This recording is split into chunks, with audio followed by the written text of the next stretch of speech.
پاکستان تحریک انصاف کو خان صاحب کی جو باتیں ہیں ان کو سننا چاہیے، اور یہ مت کہیں کہ ہم ایک کمیٹی بنا رہے ہیں اور کمیٹی یہ فیصلہ کرے گی۔ عمران خان نے فیصلہ کر دیا، اور نمائندوں کا کام یہ ہوتا ہے کہ آپ کو عوام نے اپنے مسائل حل کرنے کے لیے اور ان کو ریپرزینٹ کرنے کے لیے اقتدار کی راہداریوں میں بھیجا ہے، اس لیے نہیں کہ آپ گاڑیوں میں بیٹھیں اور شام کو ٹاک شوز کے اندر آ کر اپنے موقف کو رکھیں اور گھر چلے جائیں۔ عمران خان کا کیس کے ساتھ بھی لوگ یہی کرتے رہے تحریک انصاف کے اندر، اور اب عوام کا جو کیس ہے اس میں آپ کو لڑنے کے لیے پلیٹ فارم کوئی بھی ہو آپ کو جا کے اسے اپنانا پڑے گا۔ دوسری جو انٹرسٹنگ بات اس میں ہوگی، دلچسپ، حکومت کے لیے نقصان کیا ہوگا کہ جماعت اسلامی کو تو آپ کنٹینرز بھیج رہے ہیں، آپ واٹر ٹینکس بھیج رہے ہیں، سب کچھ پرووائڈ کیا جا رہا ہے۔ اگر پاکستان تحریک انصاف کے لوگ بھی چلے گئے تو پھر شاید یہ دھرنا جو ہے اس پر لاٹھی چارج بھی ہو اور اسے اٹھانے کی کوشش کی جائے۔ تو یہ ایک اپرچونٹی ہے، حکومت سوچے گی کہ اگر پاکستان تحریک انصاف کے لوگ آ گئے اور یہ دھرنا جو ہے حکومت ہٹاؤ میں کنورٹ ہو گیا تو پھر ان کا ٹھہرنا مشکل ہو جائے گا۔ یہ خبر ویورز جو اس وقت رپورٹ ہوئی ہے پاکستان کے اندر، یہ بھی میں آپ کے سامنے رکھ دیتا ہوں۔ جماعت اسلامی کا دھرنے کو حکومت ہٹاؤ تحریک میں تبدیل کرنے کا عندیہ۔ پریس کانفرنس میں حافظ نعیم الرحمان صاحب کہتے ہیں کہ جماعت اسلامی جو مطالبات کر رہی ہے وہ حقیقت پر مبنی ہے۔ صنعتوں سے تعلق رکھنے والے وفد کو دھرنے میں خوش آمدید کہتا ہوں۔ صنعتوں کا دھرنے میں آنا ثبوت ہے کہ جماعت اسلامی ہی مسائل حل کر سکتی ہے۔ ہمیں آئی پی پیز کے ساتھ ہونے والے معاہدے دکھائے جو بجلی بن ہی نہیں رہی، اس کے پیسے وصول کیے جاتے ہیں، اربوں روپے معاہدے کی صورت میں لوٹے جا رہے ہیں۔ اچھا، میں نے ابھی ایک کلپ دیکھ رہا تھا، بہت انٹرسٹنگ کلپ ہے، اور اب آپ نے بھی ویورز یہ کام کرنا ہے، اور اس پلیٹ فارم سے نہ صرف ہم آپ کو خبریں دیں گے بلکہ آپ کے مسائل کا حل بھی بتائیں گے۔ کریں آپ سر یہ کہ جب یہ میٹر ریڈر آپ کے گھر میں آتا ہے نا، وہ جس نے یہ کلپ بنایا ہے شاندار کلپ بنا دیا، اب وہ کاپی رائٹس کی وجہ سے میں آپ کو دکھا نہیں سکتا۔ اچھا، وہ کر کیا رہا تھا، وہ میٹر ریڈر کی آنے کی تاریخ کو نوٹ کرتا ہے، ٹھیک ہے، اس کلپ کے اندر۔ اچھا، جب وہ یونٹ دیکھتے ہیں تو وہاں پر 180 یونٹ ہوتے ہیں، تو جو میٹر ریڈر ہے وہ میٹر ریڈر ریڈنگ نوٹ نہیں کرتا، چلا جاتا ہے، اور 2-3 دن کے بعد پھر آیا تو وہ 180 سے 200 ہو چکے ہوتے ہیں، اور پھر اس کو نوٹ کیا جاتا ہے، اور پھر وہ بل آپ کو، چونکہ آپ کی 200 والی جو کیٹیگری ہے وہ بڑھ جاتی ہے نا، 200 یونٹ کے بعد آپ کو پیسے ڈبل ہو جائیں گے، تو وہ پیسے آپ کو پھر ادا کرنے ہیں۔ حکومت کی تو چاندی ہو گئی، یعنی 1 یونٹ بھی اوپر ہوگا تو آپ اس کیٹیگری سے نکل جائیں گے۔ تو یہ ایک بدماشی ہے جی میٹر ریڈرز کی، اور کر یہ رہے ہیں کہ اگر 180 190 ہو تو یہ 1-2 دن ٹھہر کے آتے ہیں، اور آنے کے بعد اس کو جو ہے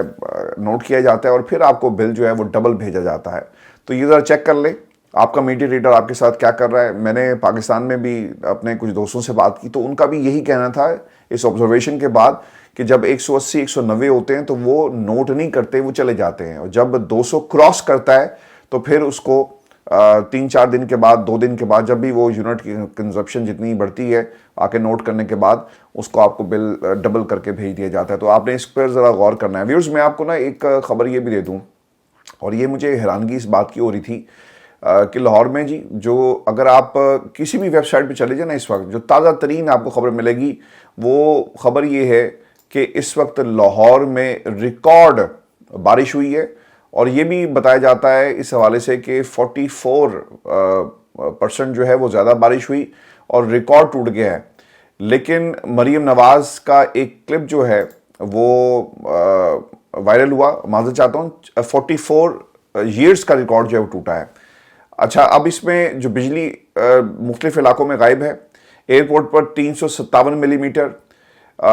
اس کے ساتھ ساتھ لکشمی چوک لاہور میں 211، تاجپورہ میں 240، یہ مختلف علاقوں کی ریڈنگز ہیں جہاں پہ بارش ہوئی۔ اچھا، مریم نا ایک گاڑی میں بیٹھی ہوئی ہیں، اور پھر وہ کان کے ساتھ فون لگاتی ہیں، اور فون لگانے کے بعد یہ کہتی ہیں کہ ہاں بھائی کدھر ہو، میں تو لاہور میں نکلی ہوئی ہوں، بارش مجھے نظر نہیں آ رہی، حالات ٹھیک ہیں، لیکن شہری علاقوں میں تو بارش کا پانی کھڑا نہیں ہوا ہے اور لوگ پہنچے۔ اب ہمیں لاہور، اندرون لاہور جانا ہے، وہاں پر بھی دیکھنا ہے کہ بارش کا پانی کھڑا ہے کہ نہیں کھڑا۔ آپ کی تصویر علائشوں پر، آپ کی تصویر واسا کے پوسٹرز پر، شاید آپ یہ کام بھی ڈھنگ سے نہیں کر سکتی، چونکہ خبر جو رپورٹ ہو رہی ہے لاہور میں 357 ملی میٹر کی بارش ہوئی ہے، اور 44 سالہ ریکارڈ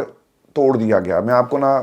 امانتاً، اور اس میں کوئی مذائقہ نہیں ہے، آپ کو بتانا کہ ماضی میں جو چیف منسٹرز ہیں وہ کیا کرتے رہے۔ یہ سلسلہ شروع ہوتا ہے جی شہباز شریف صاحب سے، جو بوٹ پہن کر لکشمی چوک انہوں نے ایک اسپاٹ بنایا ہوا تھا،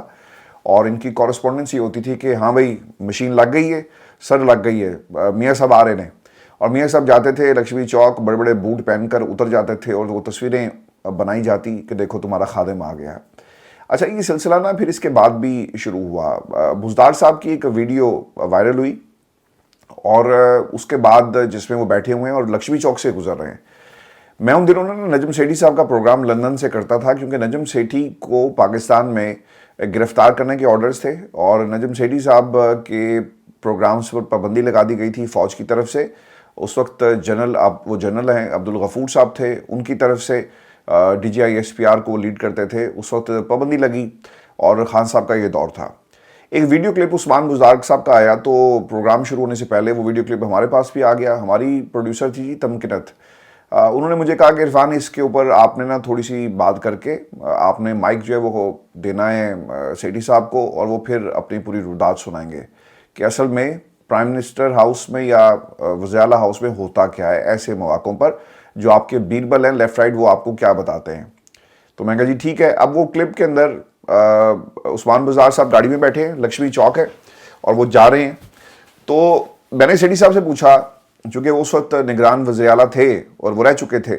کہ سر یہ کیا ہوتا ہے, یہ کون لوگ ہوتے ہیں, ایسی اس سے کیا کارکردگی میں کوئی نکھار آ جاتا ہے, لوگوں کو پتہ لگتا ہے کہ ہاں بھی بڑا کام کر رہے ہیں. تو مجھے انہوں نے بتایا اور آج میں نے وہ ہوتے ہوئے دیکھا ہے. یعنی آفس وہی ہے, بیربل بھی وہی ہے, بیوروکریسی بھی وہی ہے جو آپ کو بتاتی ہے کہ سر تسی کرنا کیا کی ہے. اور مریم تو خیر اس کی خود بھی چیمپئن ہے. وہ یہ کہتے ہیں کہ کچھ لوگ میرے پاس آئے اور انہوں نے مجھے کہا کہ سر آپ ایسا کریں, گاڑی نکالیں اور بیٹھیں گاڑی میں اور ہم ایک چکر لگا کر آتے ہیں اور میں پیچھے بیٹھ کر آپ کی تصویریں بناؤں گا, ویڈیو بناؤں گا, اور جب وہ ویڈیو بنے گی تو ہم اسے سوشل میڈیا پر جو ہے وہ شیئر کریں گے کہ دیکھو تمہارا خادم جو ہے وہ اسی طرح سڑکوں میں پھر رہا ہے اور تمہارے لیے. آج بھی یہی ہوا کہ اس نے ویڈیو پیچھے سے بنائی, مریم کہہ رہی ہیں کہ پانی نظر نہیں آ رہا لیکن ان عقل کے اندھوں کو الٹا نظر آتا ہے, ان کو پانی نظر نہیں آتا, ان کو الٹا نظر آتا ہے. خبریں پاکستان کا ٹیلی ویژن چیخ کر ونڈوز بنا کے نا 12-13 آپ کے سامنے رکھ رہا ہے کہ کتنی بارش ہوئی, لیکن مریم کہہ رہی ہیں کہ بارش نہیں ہوئی. تو خدا کے لیے یہ جو فوٹو سیشن آپ کی حکومت ہے اس کو گھر بھیجیں. یہ فوٹو سیشن حکومت پاکستان کی عوام کو نہیں چاہیے. یہ کہانی بے شک سیٹھی صاحب نے سنائی, وہاں پہ بیوروکریسی کے کیا حالات ہیں. اچھا, ایک بیوروکریسی ایسی اور پھر دوسری طرف جو آپ کی مریم بی بی خود ہیں وہ بھی بڑی فنکار ہیں, ان کے ساتھ بھی بہت سارے فنکار پھرتے ہیں اور یہ فنکاروں کا ٹولہ ہے. تو آپ ان سے کیا ایکسپیکٹ کریں گے, اس طرح کی ایکٹنگ ہی آپ ایکسپیکٹ کریں گے نا. تو ویورز یہ آپ کے اور ہمارے جو لیڈران میں تو خیر لیڈر نہیں ہیں, آئی ڈونٹ نو, آپ اس پہ کمنٹ کر سکتے ہیں. لیڈر پاکستان کے اندر ایک ہی ہے, لیڈر جو ہے نا وہ پیدا ہوتے ہیں, بنائے نہیں جاتے. جو بنائے جاتے ہیں وہ بدماش ہوتے ہیں. یونینز کے اندر کہتے ہیں نا کہ اس کو کھڑا کر دو, لیڈر ہے جی آج سے ہمارا, سارے ووٹ ڈالو. تو لیڈر بنائے نہیں جاتے, لیڈر پیدا ہوتے ہیں. اور وہ لیڈر پاکستان کی سیاست میں بہت پہلے پیدا ہو چکا تھا سیاسی منظرنامے پر, جسے آپ نے قیدی نمبر 804 کا ٹائٹل دے کر جیل کے اندر بند کیا ہوا ہے. میں ویورز آپ کو کچھ اور خبریں بھی اس حوالے سے بتا دوں. پاکستان کے اندر ایک تو جی رؤف حسن صاحب جو ہیں, ان کا پیکا ایکٹ کے تحت جو درج مقدمہ تھا اس پہ ان کی ضمانت منظور کر لی گئی اور رہائی کا حکم جو ہے وہ دے دیا گیا. رہائی ان کی ہوگی نہیں کیونکہ انہیں ایک اور مقدمے میں بھی تحریک طالبان پاکستان کے ساتھ تعلقات کے حوالے سے انہیں گرفتار کیا ہوا ہے اور وہاں پر بھی 2 دن کا ان کا جسمانی ریمانڈ ATC عدالت نے دیا. پیکا ایکٹ کے عدالت کے جج ہیں جی عباس شاہ صاحب, انہوں نے رؤف حسن کے خلاف انٹرنیٹ پر دہشت گردی سے متعلق انفارمیشن بنانے, پھیلانے اور دھماکے کے کیس میں ملزمان بعض از گرفتاری پر سماعت کی, جس سلسلے میں PTI وکیل علی بخاری مرزا, عاصم بیگ اور سردار مصروف عدالت میں پیش ہوئے. ابھی آپ نے غور سے سننا ہے کہ اگر ایک دہشت گرد ہے, جج کہتا ہے کہ یار اس کی ضمانت دے دو, تو ریاست کیا کر رہی ہے. علی بخاری کے دلائل ہیں کہ وکاس جنجوا کے انکشاف پر مقدمہ ہوا, پورا کیس ایک بیان پر ہے. 3 خواتین کی ضمانت ہو چکی, 9 افراد کی درخواست ضمانت عدالت کے سامنے ہے. 9 ملزمان تنخواہ دار ملازم ہیں جن کا الزام سے اور نہ رؤف حسن سے کوئی تعلق ہے. رؤف حسن کو تو فی الحال چھوڑیں, 8 نوکری پیشہ افراد نے ملک کو کیا نقصان پہنچایا. ریاست کیا ہے, قانون اور آئین کے مطابق ریاست عوام ہے. دوران سماعت FIA پروسیکیوٹر نے PTI کے کارکنان کی ٹویٹس پڑھ کر پیکا ایکٹ عدالت میں سناتے ہوئے کہا کہ ٹیکنیکل رپورٹ میں سب کا کردار واضح ہے. گروپ میں ایسے لوگ موجود ہیں جو پیسوں کے عوض بیانیہ بناتے ہیں اور دنیا میں یہ بیانیہ پھیلایا جاتا ہے. رؤف حسن پر تمام سیکشنز لگتے ہیں اور سیکشن 10 ناقابل ضمانت ہے.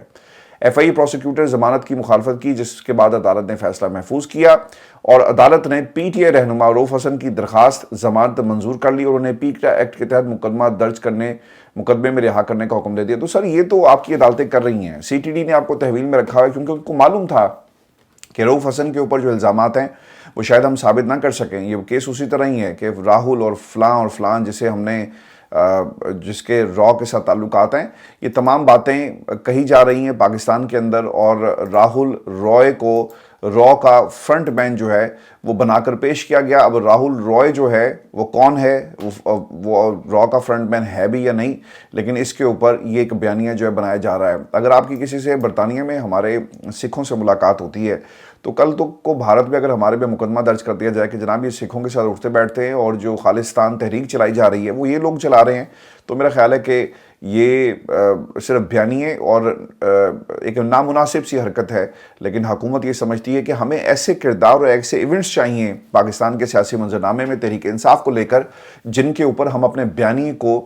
بنائیں اور بیانیے کو چلائیں، نہ یہ بیانیہ چل رہا ہے نہ بیانیہ بن رہا ہے۔ ان کی کوشش تو تھی کہ اس بیانیے کو دوڑایا جائے۔ آپ کو میں یہ بھی بتا دوں کہ عمر ایوب صاحب نے جو PTI کا جو سیکریٹریٹ ہے، یہاں پر ان لوگوں نے کیا کیا، ایک ویڈیو نا جی بڑی وائرل ہوئی جس میں کچھ لوگ نا اندر سے ٹیلی ویژن نکال کر لے کر آ رہے تھے، کمپیوٹر نکال کر لے کر آ رہے تھے۔ اب کوئی ان سے یہ پوچھے کہ ٹیلی ویژن کے اندر ایسا کیا تھا کہ جو آپ کو نکالنا پڑ گیا، اور آپ نے اس ٹیلی ویژن کا کرنا کیا تھا؟ اب ایک تو جی ٹی وی سکرینز یہاں سے چوری کی گئی ہیں، کیمرے اور دستاویزات اٹھا کر لے گئے، اور اس کے ساتھ ساتھ جتنا بھی کمپیوٹر ایکوپمنٹ ہے وہ سارا لے گئے، جن میں ہارڈ ڈرائیوز کے علاوہ جو ایکچوئل ایکوپمنٹ تھا اسے بھی ان لوگوں نے وہاں سے اٹھا لیا۔ اب اس کے اوپر بھی کرنا یہ چاہیے کہ پاکستان تحریک انصاف کو مقدمہ درج کرنا چاہیے، کیونکہ مقدمہ قانون سر بڑا واضح ہے۔ قانون یہ کہتا ہے کہ ایک ریڈ ہوئی، آپ نے ریڈ کی، اس کی ان چیزوں کی لسٹ بنتی ہے، اور وہ لسٹ بننے کے بعد اسے مال خانے میں جمع کروایا جاتا ہے ایویڈنس روم کے اندر، اور اگر وہ چیزیں وہاں سے غائب ہیں تو آپ بالکل اس کا ایک ریکارڈ جو ہے اسے چیلنج کریں اور عدالتوں میں یہ معاملات جو ہیں وہ لے کر جائیں، کیونکہ اس طرح سے اگر ان اٹینڈڈ چھوڑ دیا جائے گا تو پھر اوبیسلی وہ کیسز بھی بنائیں گے، وہ اور معاملات بھی آپ کے ان ایکوپمنٹ کی بنیاد پر کریں گے جو اس وقت ہو رہا ہے۔ میں ویورز آپ کو یہ بھی خبر دے دوں کہ ایک تو ڈاٹ صاحب یہ کہہ رہے ہیں کہ معیشت $130 ارب کا پاکستان پر قرضہ ہے، پریشان نہ ہو، معیشت میں بہت بہتر صلاحیت ہے۔ اچھا، یہ $130 ارب کا غیر ملکی قرضہ نہیں ہے، یہ اس سے زیادہ ہے۔ دوسری بات یہ ہے کہ سر پریشان ہونے کی بات یہ ہے کہ پاکستان کے اندر لوگ اپنی بچیوں کو ذبح کر رہے ہیں، مائیں نالوں میں چھلانگیں لگا رہی ہیں، اور بھائی کا قتل کر رہا ہے، اور آپ کہہ رہے ہیں کہ پریشان ہو کیونکہ آپ کے گھر میں بہت اچھی روٹی پکتی ہے، آپ کے گھر میں نوکر چاکر بھی ہیں، آپ کو پروٹوکول ملتا ہے، اور ایلیٹ کا حال ویورز پتہ کیا ہے؟ یہاں پر نا جی ایک تصویر اس وقت سوشل میڈیا کے اوپر وائرل ہے، اور اس تصویر کے اندر بڑا واضح دیکھا جا سکتا ہے کہ جو یوسف رضا گیلانی صاحب ہیں وہ اپنے پوتے کی جو گریجویشن سیرمنی ہے اس میں وہ گئے ہوئے ہیں، نواسے کی یونیورسٹی کی ڈگری تقریب میں پورے خاندان کی شرکت، اور قوم کو یہ بتایا جائے نا کہ کس کے پیسے سے آپ ان تقریبات میں شریک ہوتے ہیں۔ اب ایک تصویر اور بھی ہے جس میں یہ غیر ملکی دورے پر ہیں، اور 2 MNAs جن کا انتخاب کیا گیا اس تصویر کے مطابق، ان میں وہ دونوں MNAs اور MPA ان کے اپنے بچے ہیں، یعنی گھر کے ہی MNAs ہیں، گھر کے ہی MPAs ہیں، اور ان کو آپ جو ہے وہ سیر کروا رہے ہیں۔ تو یہ ایک بڑی ایک ایسی پاکستان کی ایلیٹ کی ہمیشہ سے جی حرکات ایسی رہی ہیں۔ آپ کو کاکڑ صاحب یاد نہیں ہے، جہاز روکو جی پیرس جانا ہے، پیرس کیا جی ایفل ٹاور کے نیچے بیٹھ کر کھانا کھانا ہے۔ تو ہماری اشرافیہ تو سر یہی ہے، ایلیٹ بادشاہوں۔ اور اچھا، میں نا آج مریم مطلب مجھے ترس بھی آتا ہے کہ ان لوگوں کو یہ کون مشورے ایسے دیتا ہے کہ آپ کی حکومت، عوام میں نفرت پیدا ہوتی ہے۔ آپ اگر یہ کہیں جی کہ دیکھو مریم نکل آئی اور مریم جا رہی ہے، مریم کی تصویر دیکھنے کے لیے شاید لوگ دیکھیں، اور it can be an entertainment کہ اچھا جو وزیر اعلیٰ صاحبہ ہیں وہ آ گئی ہیں۔ ان کو مشورے یہ دیتا کون ہے؟ ان کے حالات دیکھ کر نا مجھے گلیڈیٹر فلم اور دوز ہو ڈائی امیزون کے اوپر موجود ہے، میں اس کی تشریح نہیں کر رہا، لیکن آپ دیکھیں جا کر وہاں پر جو سیزر ہے، the head of the government, cabinet جسے بناتی ہے، وہ بھی ایسی حرکتیں کرتا ہے، اور اس نے گیمز اس لیے شروع کی کہ لوگ اس کو، اور رومن امپائر جو ہے مضبوط ہو، لوگوں کو انگیج کیا جائے، اور یہاں پر جو گیمز ہمارے ساتھ کھیل رہے ہیں